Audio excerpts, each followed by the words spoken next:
Welcome to My Bloody Website, the show where we talk all things online for small and medium business owners or executives who still refer to their bloody website. As a note, you can find all our previous episodes, show notes, links to all the resources we mention on these podcasts on bloodywebsite.com. Easy to remember, bloodywebsite.com. Take it to the website. You can find all the previous episodes, show notes, resources, everything.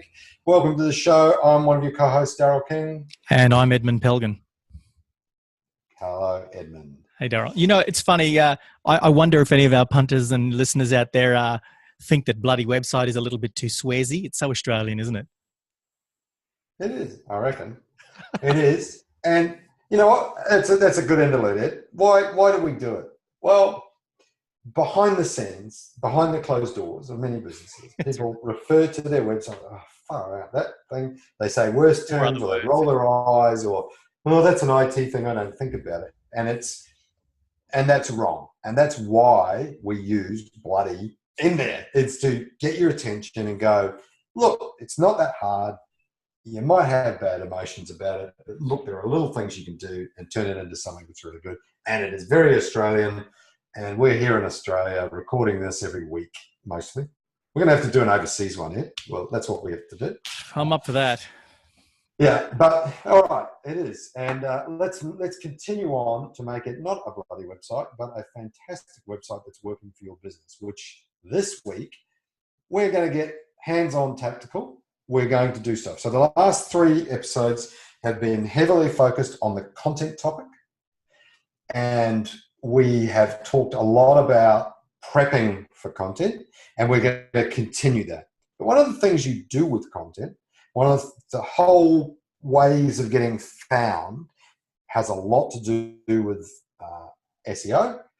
It's always been a key factor. It doesn't look like it's going away anytime soon, and that is building links to your website. Now, before Ed gets all tech head on everyone and explains all this stuff, I have been asked, what do you mean by a link? And I'm going to answer it.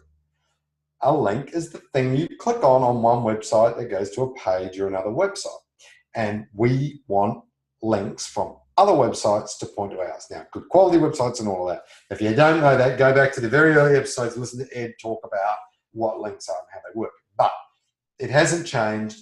Every website needs links. They'll need more quality links over time because there's more of their competitors listen to the show and other shows like it. They're going to build more links. So it's, it's not an end game. Oh, I got 47 links. I got 450 links. Yeah. It doesn't end, and the quality can change over time. So you do need links.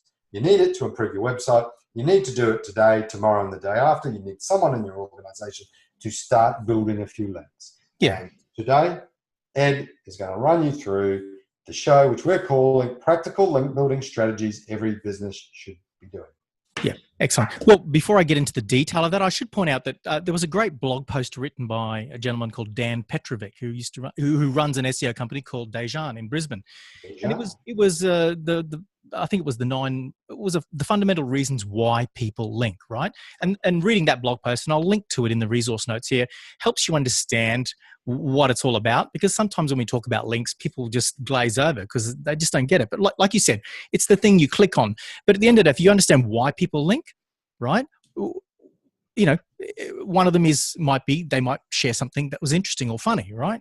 Or they provide attribution. Hey, I read this. You can click on here and go and read it over there. So understanding why people link will help you think about how you can use your marketing and your activities to attract more links, right? Because it's not a discrete, I'll do it once and forget about it. You should try to build in link building as part of your traditional marketing.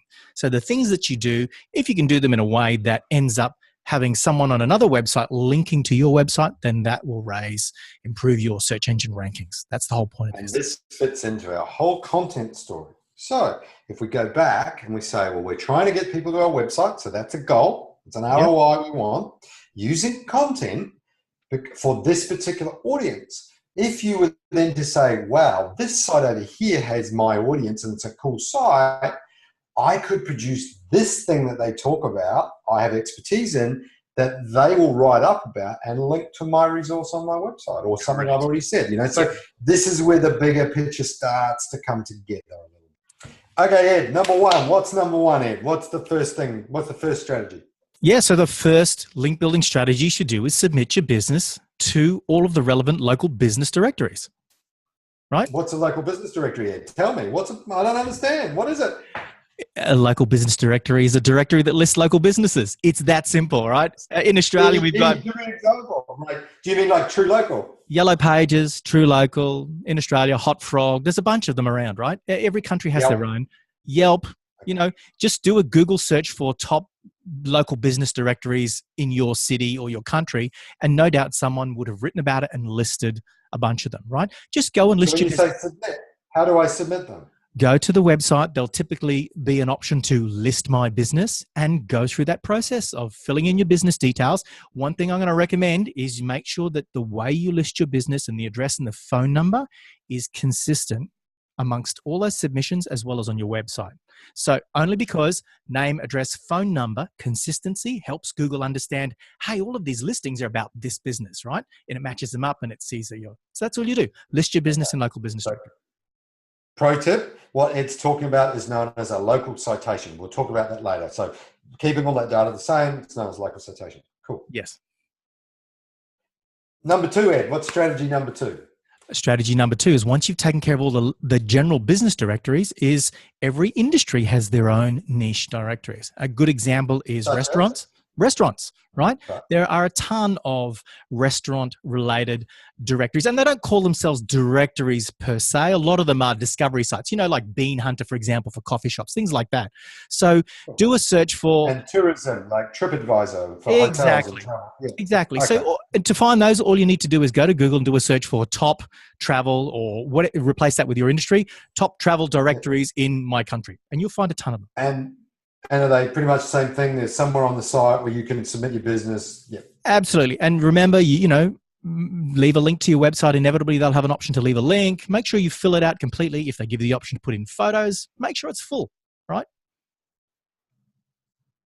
Okay, that's great. Number 3. What's number 3? What's another strategy? Come on, throw it up there. Excellent. Well, number 3 is kind of crosses over with PR.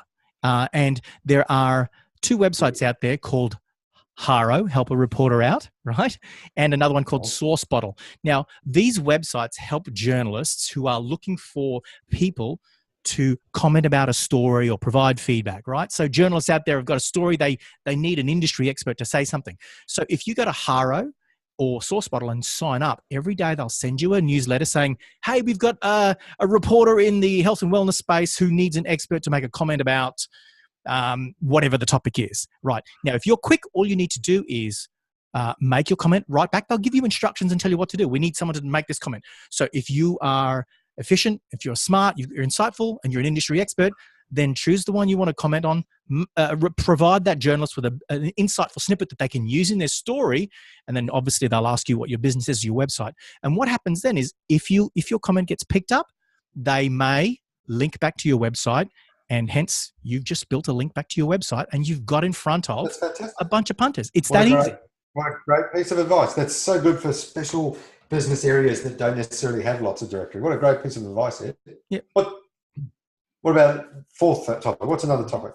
Absolutely. So another great way of building links is to leave testimonials for some of your suppliers. Now, I'll give you an example. Let's say you had an equipment supplier to your business, and their technology or their system was really great, and you noticed on their website that they actually listed customer testimonials. And lucky for you, they actually link back to their customers' websites. Well, and I'm not saying you lie about it, but if you enjoy their product, if it's doing great things for you, why don't you leave them a great testimonial and send that testimonial off to their marketing person and say, hey, we really love this stuff. Here's a testimonial for your website. And inevitably, if they're publishing good testimonials, they'll publish yours and give you a link.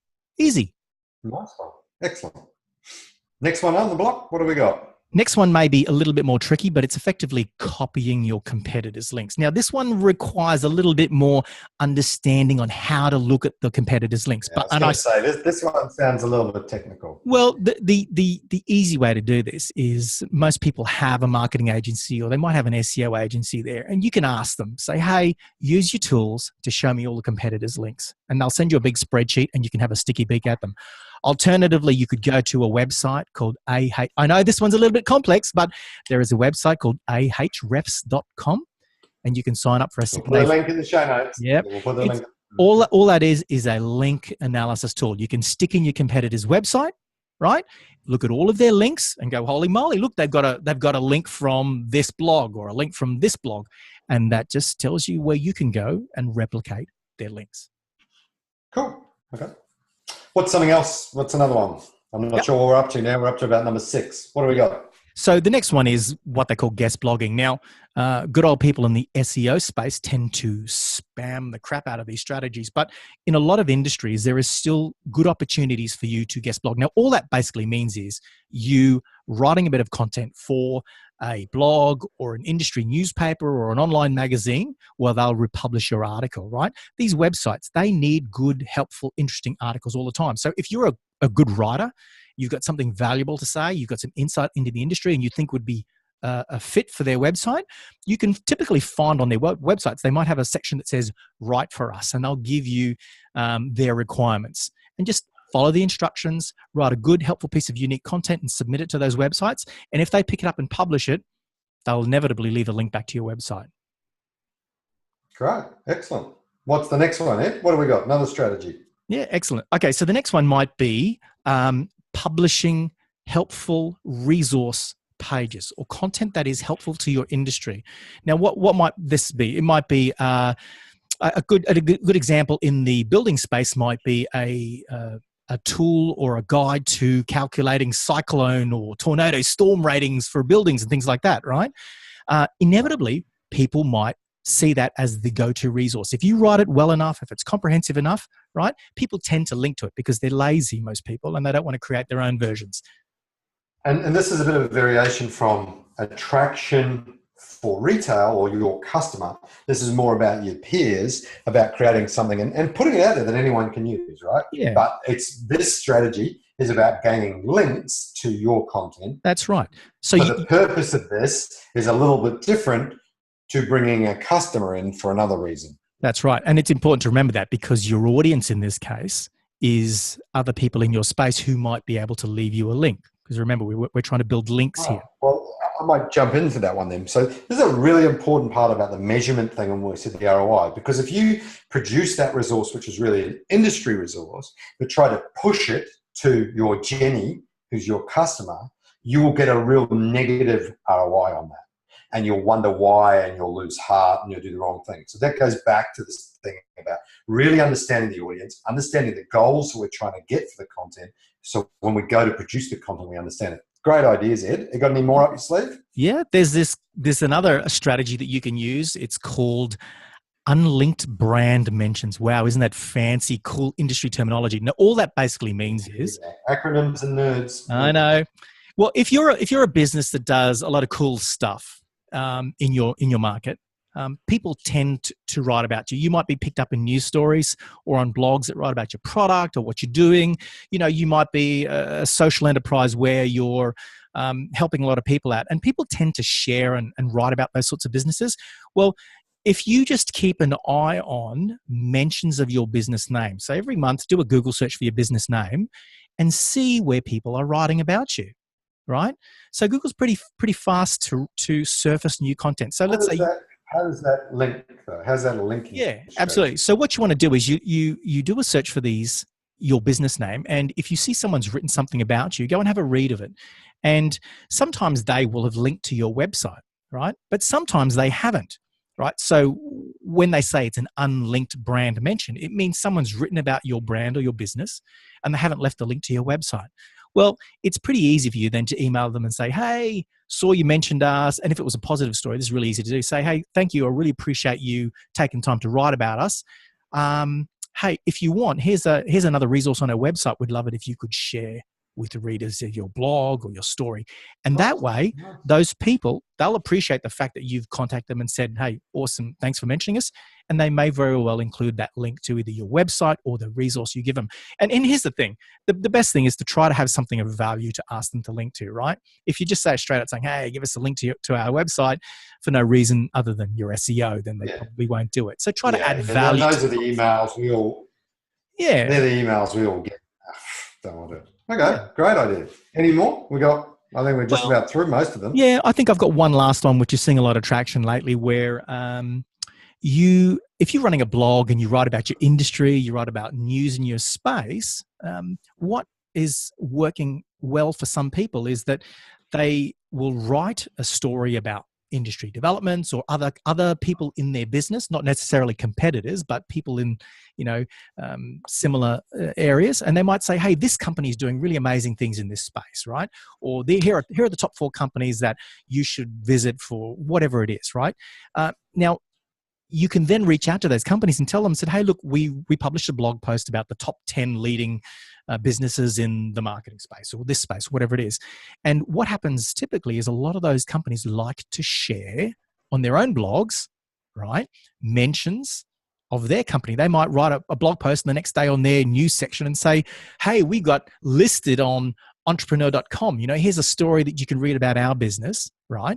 And by doing that, they'll typically link back to the original story. Now, I say this, and I expect you to be authentic about it and not create BS stories just for the purpose of links. So what you want to do, because this is what SEOs do, right? So you want to look at opportunities where you can mix authentic sharing for your audience as well as, you know what I mean? So it's real, right?